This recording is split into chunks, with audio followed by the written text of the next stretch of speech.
Hi, this is Privateer Station, and today we're bringing you an interview given by advisor to the head of the Office of the President of Ukraine, Mikhail Podolyak, to Yulia Latynina. This interview aired on the 6th of January, 23. I think it was a remarkable one and deserves your attention. Enjoy.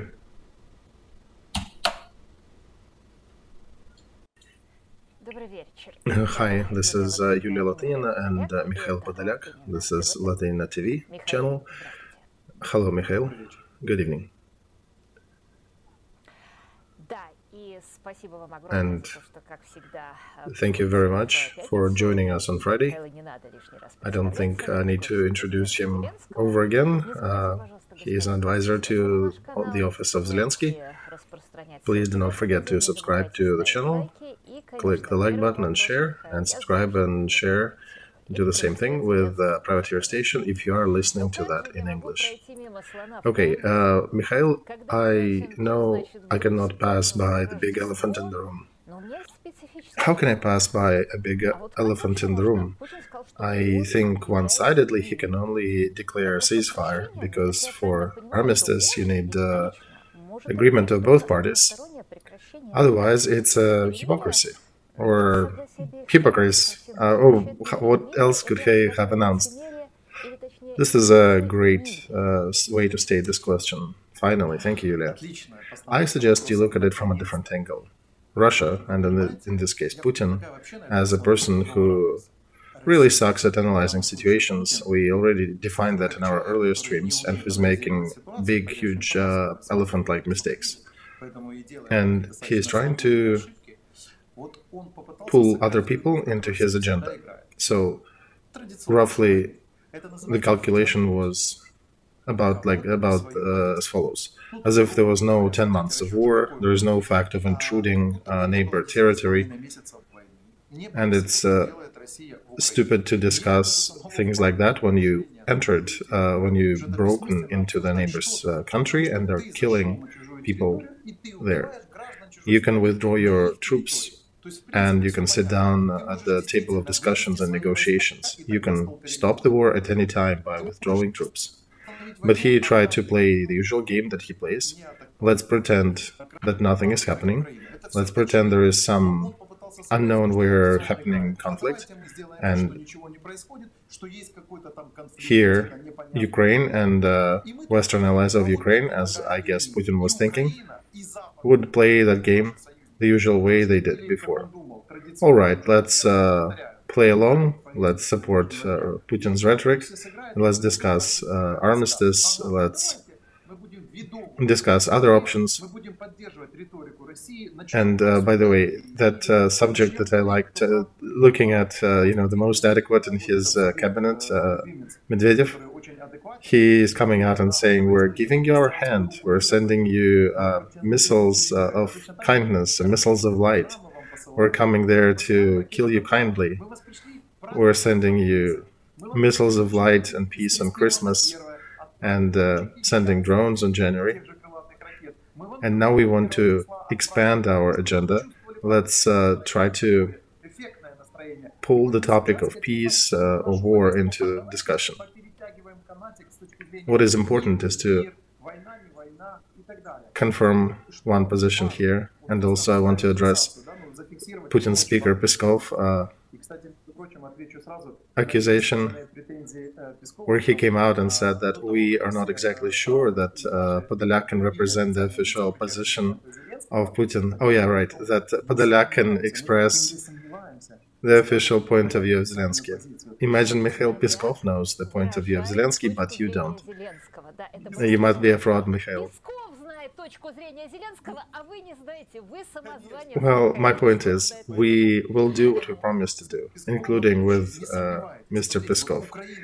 He personally will also be responsible for all the statements and all the activities in front of the court. And we'll do everything as we promise. So coming back to Putin's plans, I understand, to hell with them, it's all fake.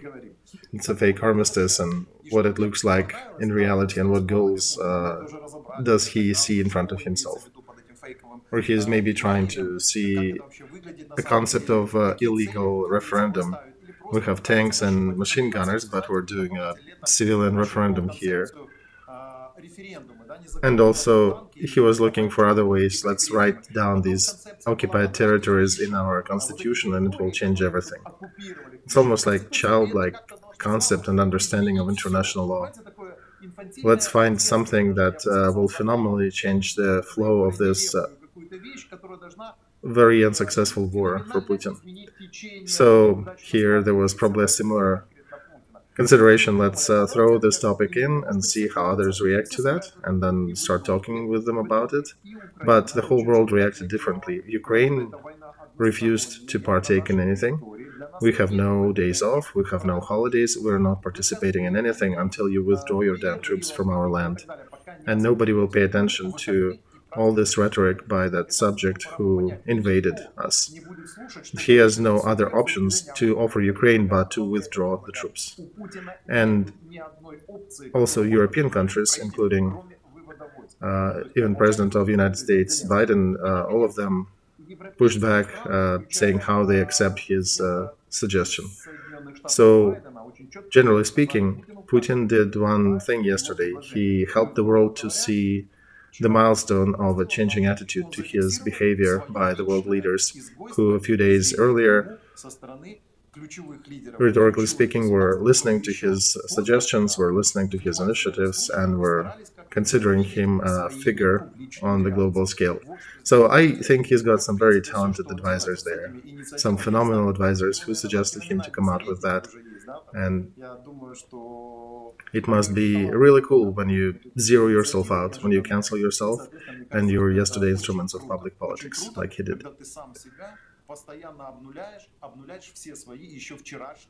Andrei Piantkovsky, to follow that, confirms that the reaction of Putin's to Putin's suggestion by unified West, basically go follow that Russian ship, and he probably doesn't even realize that he was just sentenced to political death.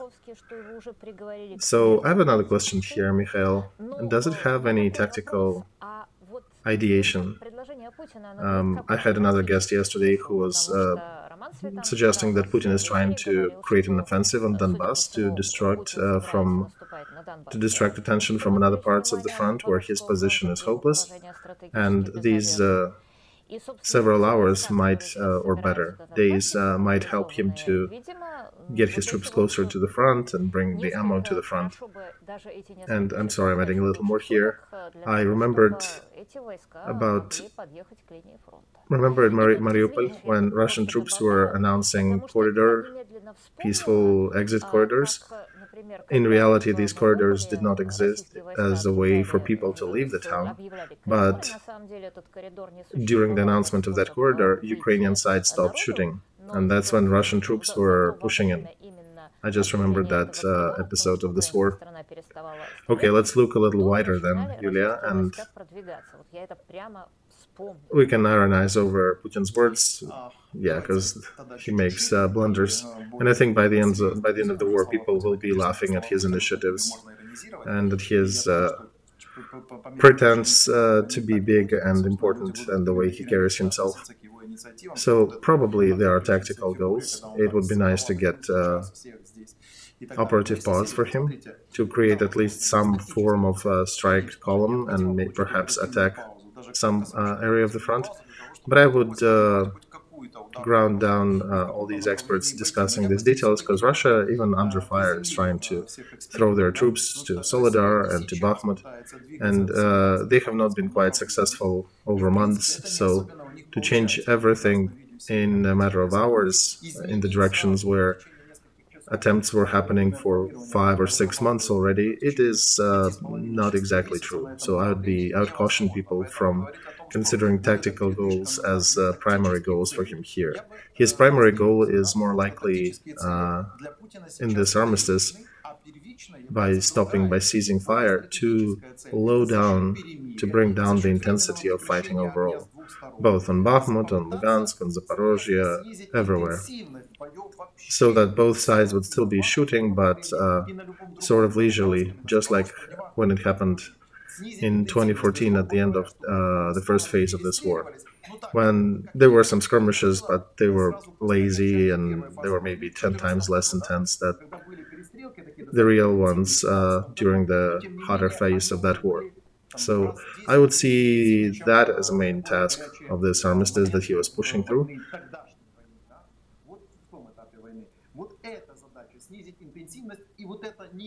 And perhaps continue in that mode for a month and a half, but regroup. Then he's mobilized, use that somewhat of a slowdown to regroup his mobilized troops and rearrange them, and perhaps train them to use some weapons, perhaps work with them psychologically, because the condition of Russian army is very suppressed. It's a very depressed army. I will switch to that topic a bit later. So I think that could be a strategic task for him, to still play, also to give him some breather and to perhaps talk to his possible allies to get more 150 caliber artillery shells to the front, because they are running out. They're somewhat depleted on the Eastern Front. So if he manages to aggregate a group of 40, 50, 60,000 somewhere in any of the directions of this front, that would mean some changes. So that breather would allow him to probably do that. And of course, the main consumer of this suggestion is internal consumer, who is depressed with the quick special operation, as they called it, which is lasting now for 10 months, 11 months, almost a year. And perhaps offer them, look, we are regrouping, we're gathering here, we are advancing our agenda, and we hopefully will get new successes on the battlefront soon. This is a typical basic propagandist task. For us, it's obvious, but for internal consumers in Russia, for many of them, it is like a Fermi theorem that is more sophisticated and difficult to analyze. And I'm sure there is a group of people who will definitely believe him in this case. But the problem, Yulia, is much wider, I think. It is a no-exit situation for the subjects who are deciding to start this war. I'm not even following that, connecting that to the flow of war.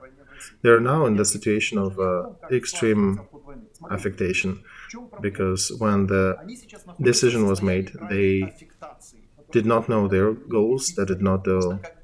They had a very simple goal, they did not go details. They did not know their strength, and they did not know Ukraine's strength.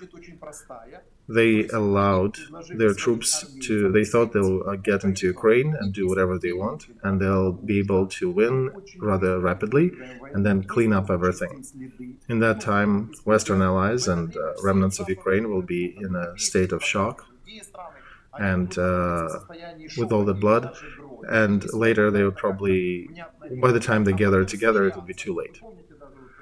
Just like, remember, Putin's people were saying that if Ukraine fell quickly, there would be much less suffering. And that was the concept that Putin propagated. So he was the one who allowed his army to be lawless. And by the way, Mikhail, I want to step in here as you referenced what Johnson was saying. He was saying that about not himself, but about other political leaders in Europe, that they would be just shocked at the events unfolding and would have no time to react. Absolutely, yeah. Johnson was a great leader at that moment. He himself did not fret for a second and started supporting Ukraine from the first days. So, in Russia, they did not invent any sophisticated structure for internal mobilization. They said, there are fascists in Ukraine, let's go there, kill fascists, and the world will be thankful. And people got here, they were killing our people, they were killing our civilians, Putin's troops, they were killing our military, and they were killing civilians on the occupied territories. You've all seen that in Bucha. But later, the understanding dawned on them that the war will not finish the way it was promised. The war will be finished in a different manner, in the way that every recognized crime, every organizers of these crimes, and those who allowed for the situation to unfold where these crimes would be happening, they all will be facing prosecution at the end. So now they do not have an option of not caring about how they do it. And now they're realizing that there will be punishment for their actions. So that is what they're feeling, including Putin, including his immediate environment, including their higher and medium-level commanding officers. They understand that the lower groups of the army do not want to fight, and the higher groups don't know where it goes to. So they're looking for all kinds of formulas, any possible solution, including that armistice, that maybe we can achieve peace by some other means. Then we would not be causing Ukraine to suffer, but perhaps Ukraine can forgive all the sufferings that we already caused. It sounds roughly, if to make it sound, if to kind of summarize it in a simple way. We came here, we've been killing you for several months, we destroyed a ton of things, even on the New Year's night we've been shooting your energy stations so that you would freeze to death and would sit in darkness in winter. But now we decided, let's give you a Christian hand of peace, you hold it, you tell us thank you, because I think they would also expect us to bow the knees and say, thank you for giving us the armistice and the breather. How can we not like you, dear Putin and Putin's environment? Dmitry Medvedev, you're great, thank you for suggesting that, right? But this is a very primitive suggestion, but that's what it looks like on their side. And in essence, it is crisis management mode, and Putin is not strong in crisis management. You remember, he has never been strong. Every time there is a crisis, he disappears for several days, because he falls into some sort of stupor and is waiting for the situation to unfold itself and resolve itself. So somebody suggested him, hey, let's announce an armistice. Ukrainians are stupid, they will agree to that, and if they don't, then Europeans will put some pressure on them. And then perhaps at the end of it, we'll come out with a new initiative. Let's do a bread armistice, then maybe do the agricultural armistice in spring. And I want to remind that about 8 years before this war, we had 11 armistices like that, similar to that bread deal. Remember, they have that foreign minister Lavrov, who is sounding very serious when he talks. Look, we signed the food deal with Ukraine. We did a food deal with Ukraine. It will resolve everything. It's a very serious step. And they think that with that simplistic branding, they are capable to resolve some of the issues and to pull us into their agenda. So don't even hope. That's my message to them.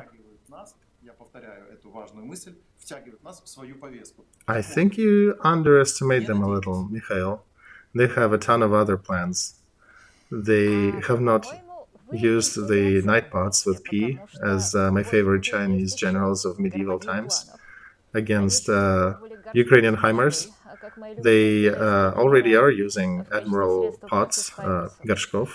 Admiral Gorshkov in Russian means Admiral Pots, loosely translates as. So that cruiser with Zircon missiles was sent to the shores of NATO recently, and Medvedev sent a tweet recently saying that this ship will be a couple hundred miles at the mouth of Potomac River, and United States will rethink their position in this war. I thought they're just playing it out for the public, but then I started reading into this by what are paid propagandists writing in Russia about that.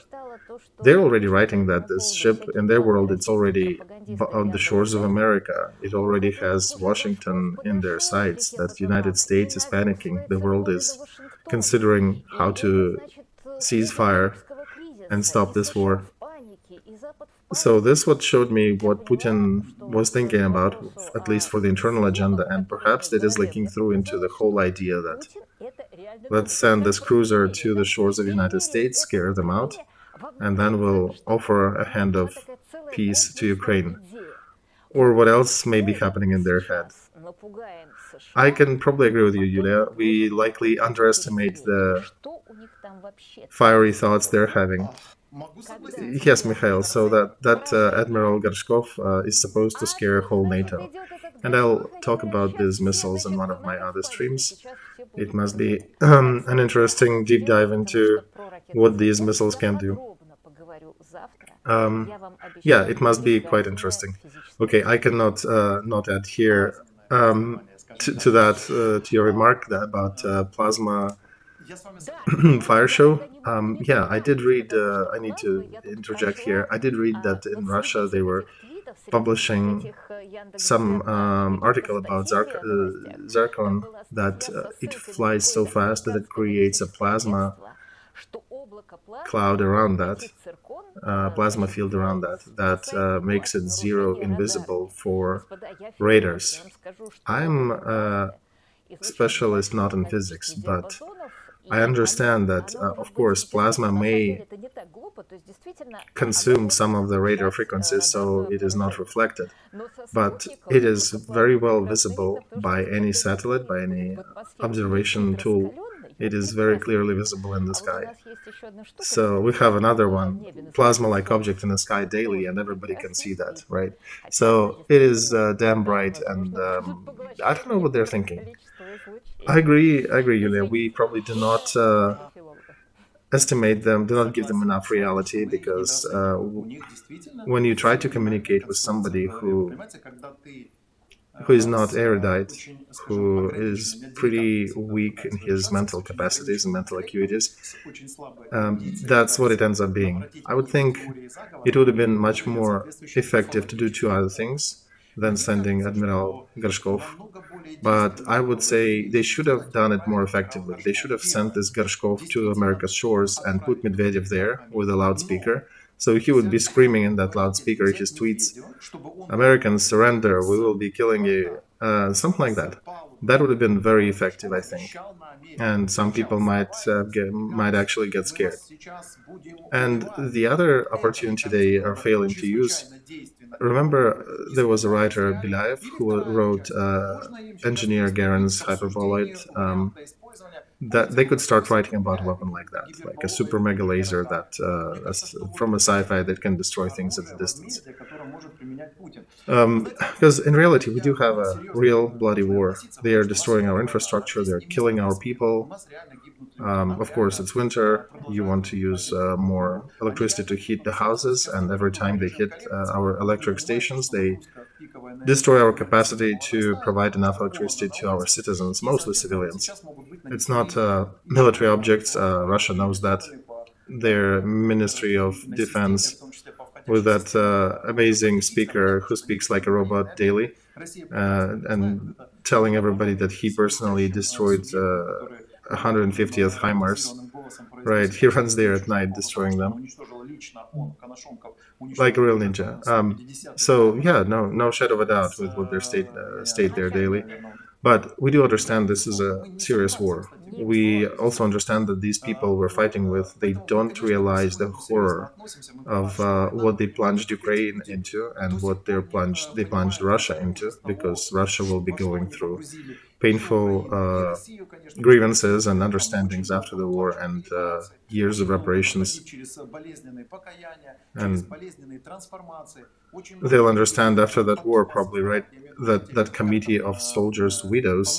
Yeah, right, it was in the news that committee came out and said that they demand more of the widows to be made. Exactly. That their numbers are not big enough. So this is surreal events and statements in Putin's Russia.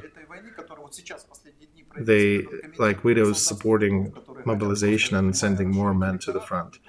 The rethinking of all these events will happen later, will happen after the war, when it is done, when they'll have to look around the usual Russia, the electorate, the voters, or like liberals.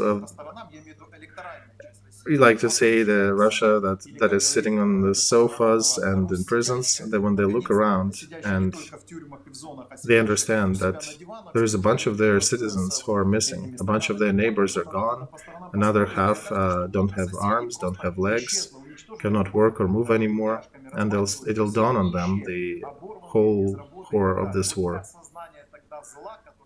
And The other aspect of that, we often refer to Dostoevsky and the great Russian culture, right, in our discussions.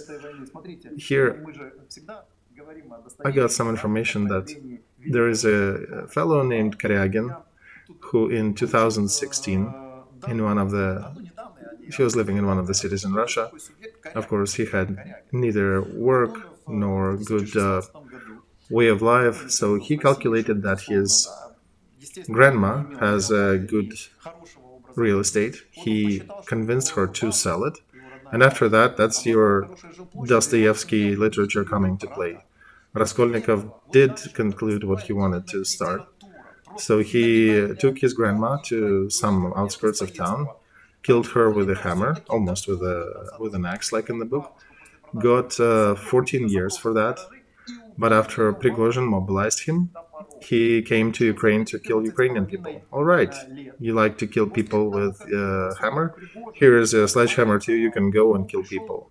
So that character somehow survived for half a year on the Ukraine battlefront. And now he is part of that 20 inmates whom they showed on TV recently, that these are the inmates who went through Wagner troops and who are getting pardon now. So they're going to exit the penitentiary system without even, this guy will be free without even spending a third of his term. And after that, Prigozhin turns to Lavrov and suggests, what about Moscow University? They can take some of these people who are liberated and perhaps turn them into future diplomats. Amazing, right? This is an amazing development connected with Raskolnikov and Dostoevsky and Russian literature. So Raskolnikov managed to kill that grandma and become an ambassador who is with a hammer, not like Khrushchev with a shoe, but with a hammer these days, will be standing somewhere in the United Nations with a sledgehammer, Mikhail, or with a sledgehammer, right? And we'll do the sledgehammer diplomacy. That looks really surreal. This is the core of their war. This is the core of their reality. And all these conversations of, Yulia, why am I bringing that? Right now, Russian propaganda is trying to switch everything to a military jargon, to a military conversation. It is a all-national war. We should all rise up and we should all fight. Because when it all started, it was, don't look here, we're doing a special operations here, we'll liberate some Russian-speaking people, we'll kill several thousand Nazis in Ukraine, and just don't look there, we'll be okay, don't be afraid. And now look, they're changing clothes in flight, now they're talking about preparing country for a siege, for a long-time siege, because the whole NATO is against the country. So their logic is, we decided to kill somebody in Ukraine. We got there, we killed some people. Apparently Ukrainians do not want to bow down and to allow us to cut themselves without punishment, and they started resisting. Oh my God, they're resisting us, they're killing our boys. I like their statement they've been using, our boys are dying in Ukraine. Amazing, right? They are somehow killing us for what? We're just killing their children and wives and pillaging their cities. Why are they killing us? So that's their rhetoric. And now they're starting to switch to, we'll close the borders, we'll start digging trenches everywhere, thousands of kilometers from the front. We'll prepare for the lengthy siege, but we're not fighting against Ukraine, we're fighting against NATO. It is all the West that is going to attack Russia now.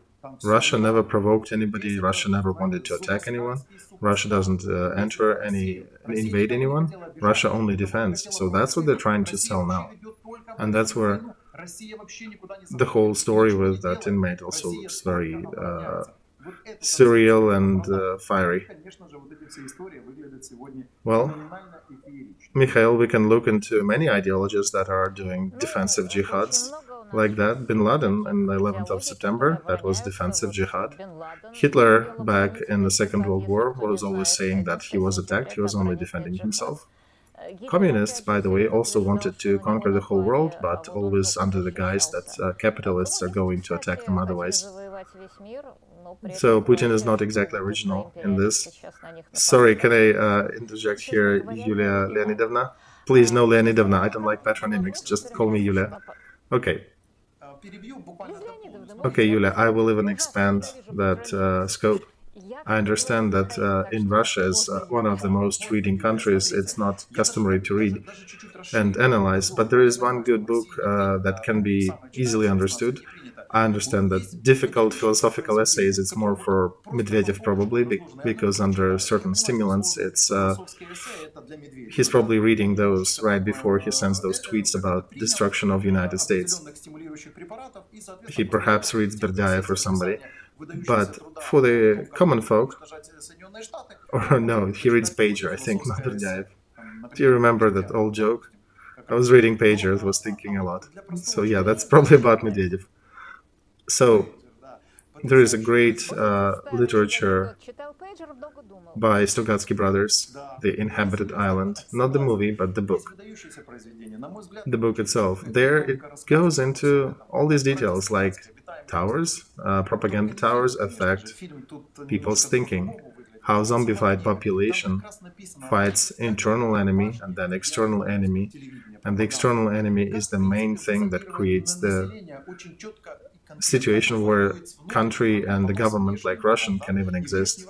This is so primitive, then any attempt to jump into this topic and say, oh, there is NATO, they're our enemy, read Inhabited Island. Everything is very, very simple and very basic. Although I'm not holding my breath that they will.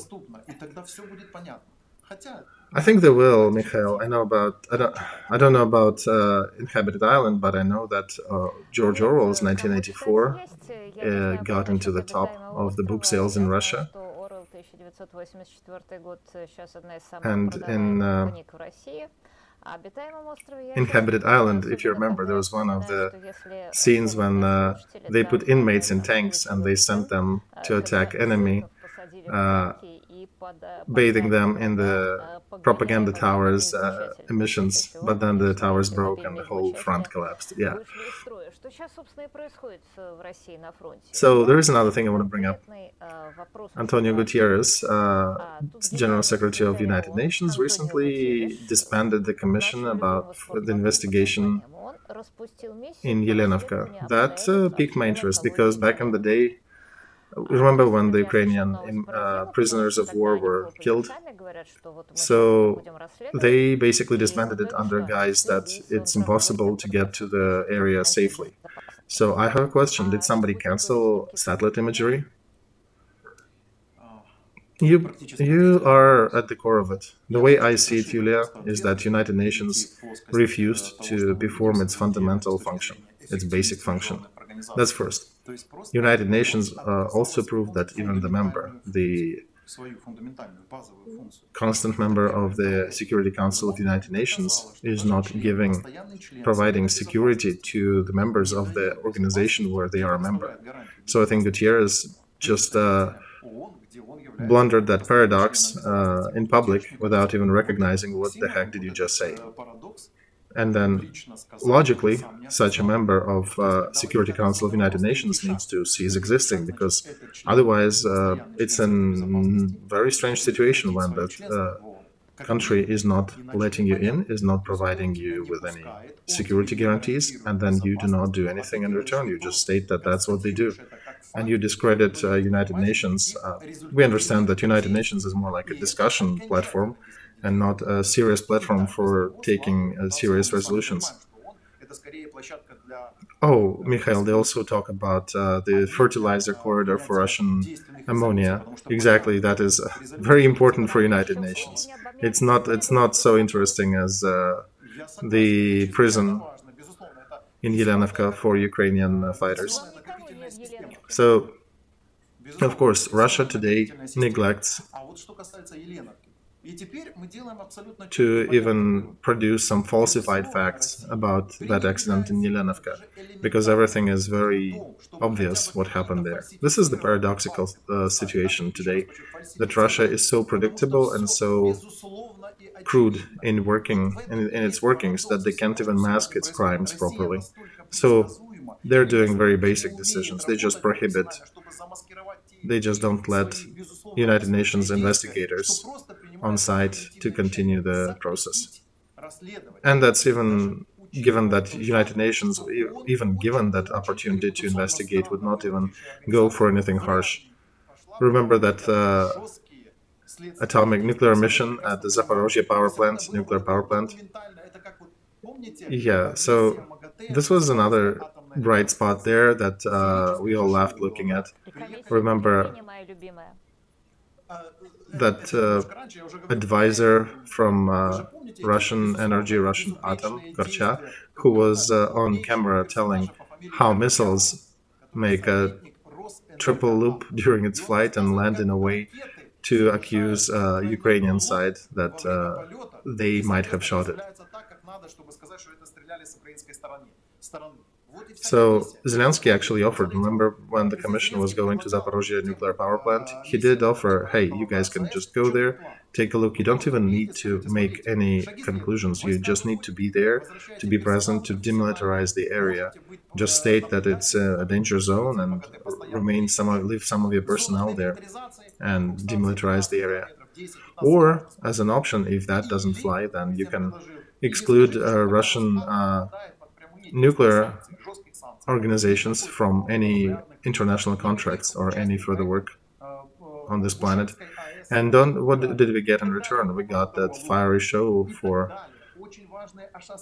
the first channel in Russia, with these people talking about missiles making triple loops and landing in ways possibly pointing as if they were launched from Ukraine. So that's what they did then, and here Gutierrez couldn't even follow suit. They just canceled the commission. So that brings us to another conclusion. There is no effective international platform which can stop or at least investigate conflicts, especially conflicts with armed conflicts with the amount of weapons being currently used in Ukraine and the like. And I think it also must be voiced loud and clear that Russia must immediately abandon their position at the Security Council of the United Nations. So Gutierrez comes out and says, Russia is not letting us in. We should all be asking that question. Who did not let you in? The permanent member of Security Council of United Nations. So your Security Council, a member of that group, did not let United Nations investigative group to investigate. So we keep asking him, what is the logic? When would that member of the Security Council cease being a member of Security Council? I would be waiting for that statement after the statement that Gutierrez did. By the way, about not letting them into Ulenovka, I remember the famous answer of Russian investigator about the process when Nemtsov was murdered. They announced to the court why they failed to interrogate one of the suspects. They came to his house, they knocked on the door and nobody opened. That was their reasoning. So that reminds me of the whole situation when Gutierrez was making a statement about Ulenovka. So please do not forget to subscribe to our stream. We have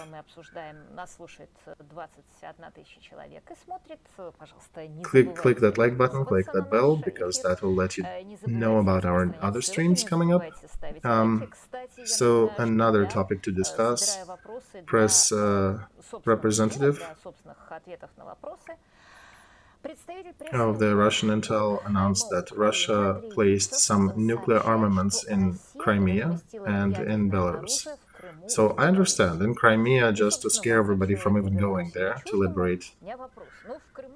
If in Belarus, if that is true, then it means that one mentally unstable person is giving weapons to another mentally unstable person.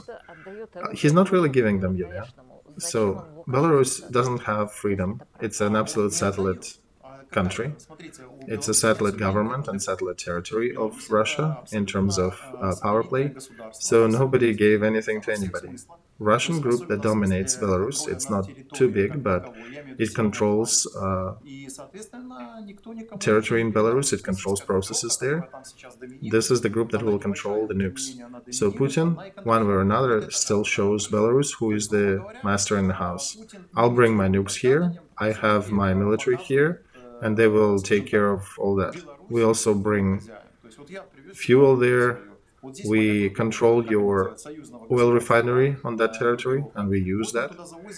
And here we equip our airplanes, and Belarus only resists in letting them fly, right? And Russia says, yeah, we have those Kinzhal missiles stationed in Belarus, right? But they're not using them. They're not, yeah, because they probably are very few, and it's, you know, the king is naked. So he's running out of all kinds of weapons soon, and I think and he'll end up demilitarizing the whole Russia and probably partially Iran from some of its armaments that they will sell to Russia. He might use Kinjals at the end when he'll run out of everything, but Belarus otherwise doesn't have territorial and military sovereignty in full understanding. So Putin behaves there like an owner. And it's also somewhat schizophrenic position because he cannot behave himself with Belarus peoples the same way he does in Russia, where he continues mobilization efforts and comes out regularly on TV and says, oh no, we're good, we're awesome, we have no mobilization, life is wonderful. And don't be afraid, because your conscript letters, they shouldn't be. They shouldn't make you afraid. When you see them, you're still alive, and when you get death notice, you will not be alive. You'll not see the death notice, so you don't need to be afraid of anything. That schizophrenic logic he can use in Russia, he cannot use in Belarus, because the administrative body, the administrative power in Belarus is controlled by Lukashenko, and none of them controls the public opinion in Belarus. And I would state en masse, Belarus society actually feels freer than Russian society today, because they just cannot impress that on people in Belarus. Hey, go join the army and cross the border, go into Ukraine and die en masse there. They cannot do that with Belarus. So he's playing that game with a neighbor, and he is trying to bring himself back to the thing we discussed at the beginning. He is looking for options to bring Ukraine and Europe into his own agenda. He wants to dominate that. Russian external politics was always based on a very crude approach, as usually. You can discuss, you can play other games in the world, but when Russia comes, we come with our suggestion, you either accept it or we leave, and then we blow something up. Or there'll be some other consequences to you. Like in this case, they even blew up their own Nord Stream pipes when they were ignored initially by Europe. So that was the way their politics often worked, and right now they're just getting some commentators like me and you discussing that, but political elites of European countries appear to have made the decision that Putin is not a political subject worthy of listening or agreeing with. So they're still pushing different topics into the media sphere, Putin's government and he himself, in hopes to get some traction. So now he's bringing some weapons around, he's bringing them to Crimea, to Belarus, but it doesn't cancel the main flow of war. The war will unfold according to the initiatives and the strengths of Ukraine and our allies. Right, I have not thought about that when Putin is placing nukes in Belarus, he's dominating whoever he can, right? And in this case, he's dominating, I'm calling him Lukashenko. But on the other hand, I think Lukashenko is not too dependent on Putin. I think he's more like a worm in his stomach. On one thing, he's inside and he's sort of dependent, but a question is who feeds on whom, right? Yulia, let me interject here. Of course, he consumes a lot since '94. Actually, no, probably a little later, because in '94 he had to become a favorable member of court with Yeltsin. But since '96, roughly '96, '98, he is consuming a lot of Russian resources in terms of budget, resources, and markets. He is used to that. All his phenomenal wealth for Belarus, which basically goes to, look, we are not rich, but we're very stable. It all based on his ability to run circles on the political field. He says one thing, then another, then contradicts himself, but he keeps making these motions.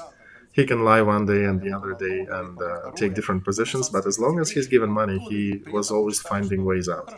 And now he's in a difficult situation. He keeps making the same circles, but as the war is getting finalized, he understands his perspective.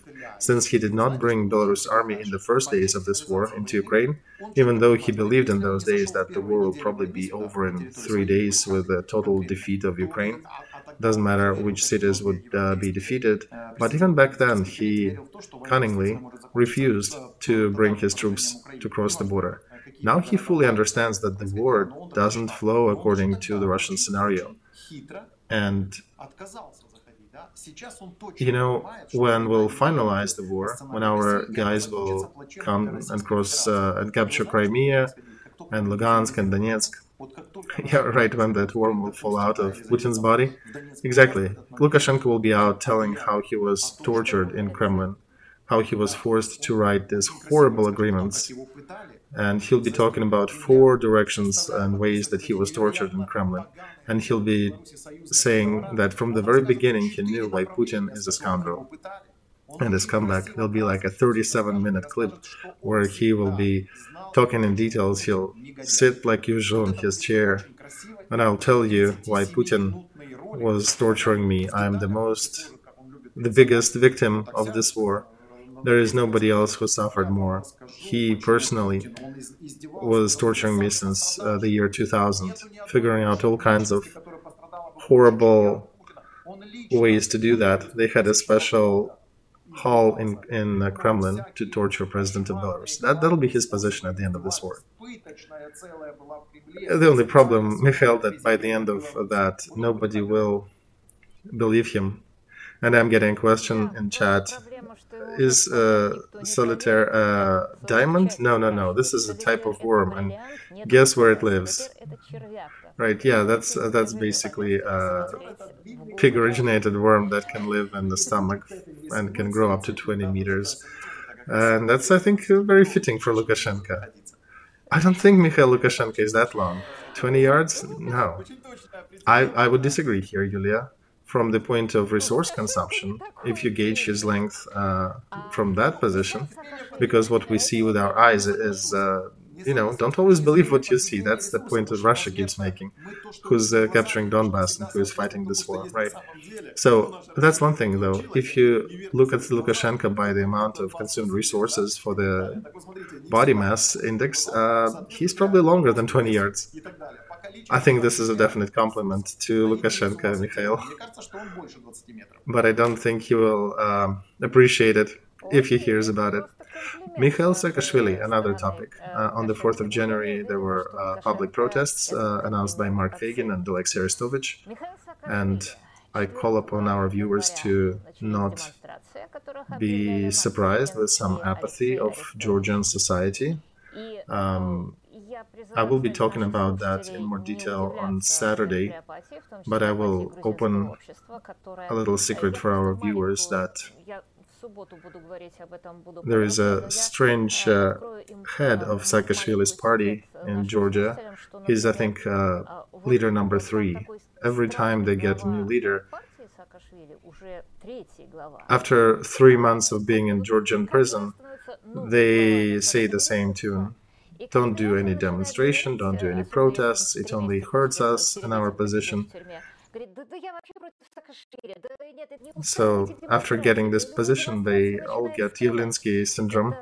I think it's a special technology how to destroy people's protests that they're using in Georgia, and how through the top leadership of the organization that is traitorous to its members, how to produce that defeatist mood onto the group of people. But it is important for me, it is important for us, I think, how we all remember what Saakashvili was doing in Georgia, how Putin was hating him for all these reforms. This is a fascinating story of successful reforming the ex-USSR country. And when we talk about the Russian society that is basically in the condition of a trained helplessness, we can also bring as an example, the society in Georgia, where the administrative apparatus is much smaller than it is in Russia, where the repression system is much less developed. But still, people are very weak in terms of coming out and taking it out to the streets, because they still believe that if the ruling party will be toppled, Putin will drop bombs in Georgia and the country will be no more. So, sorry for this winded approach, but what can Ukraine do for its citizen, Mikhail Saakashvili? Because I hope that we all are at the beginning of a long way that will have an end goal of liberating Mikhail. So, little remark about Yavlinsky phenomenon and Russian political party Apple, Yabloko. We can talk about that sometime later. That's a pretty amazing phenomenon. You had those similar in Ukraine, right?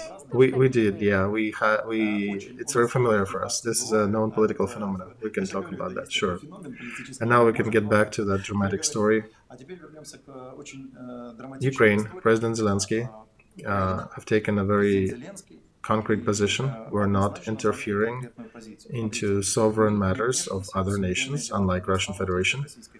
We are not giving advice. We're not going to make a political protest. But Saakashvili is your citizen, right? Exactly. So on the political level, we can offer the following to Georgia. We would ask Georgia to give us Mikhail Saakashvili. Again, personally, I'm very respectful of him. He is a definite important figure in the post-Soviet space.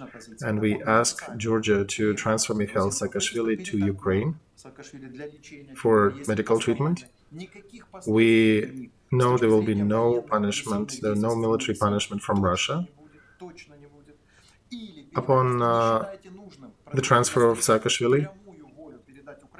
Alternatively, if you don't want to give him to Ukraine, where he is citizen, please give him to any other country in Europe, because he needs medical help, which apparently is not available in Georgia.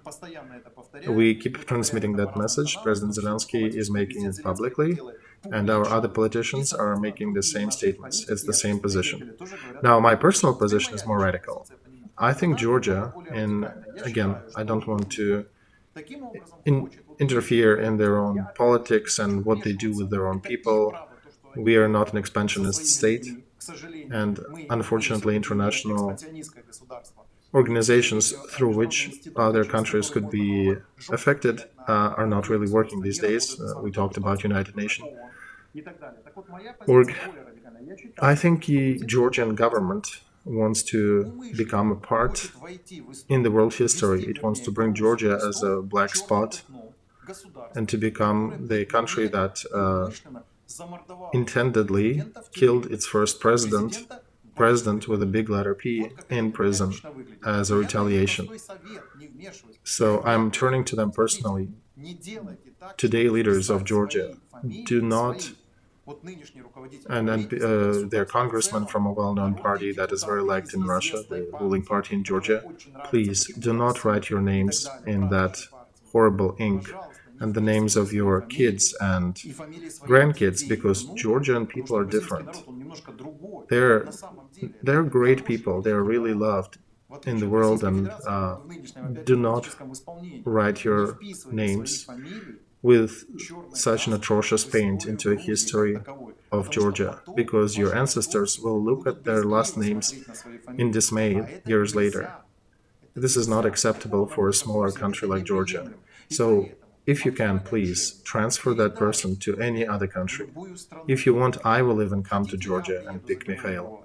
It's not an issue. I want to understand their motivation why. If on the verge of war, I would understand that perhaps they'll be playing some games to get more favorable deals in terms of pricing for gas and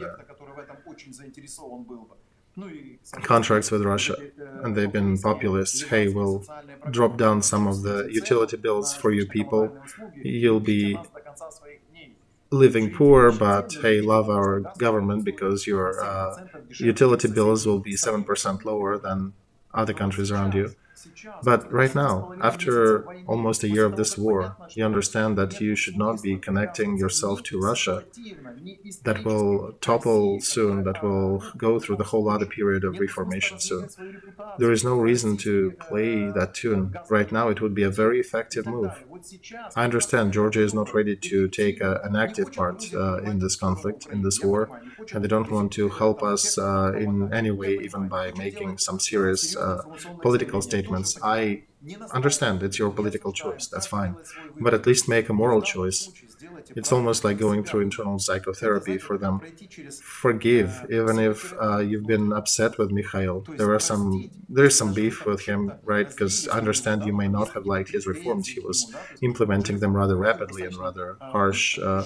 But if you go through the internal catharsis, internal understanding and redemption, you probably should understand that Russia is not going to be should not be your center of gravity. Russia is too busy with other things. They have no time to look at you. They're busy to try to get out of Ukraine by saving at least their country intact.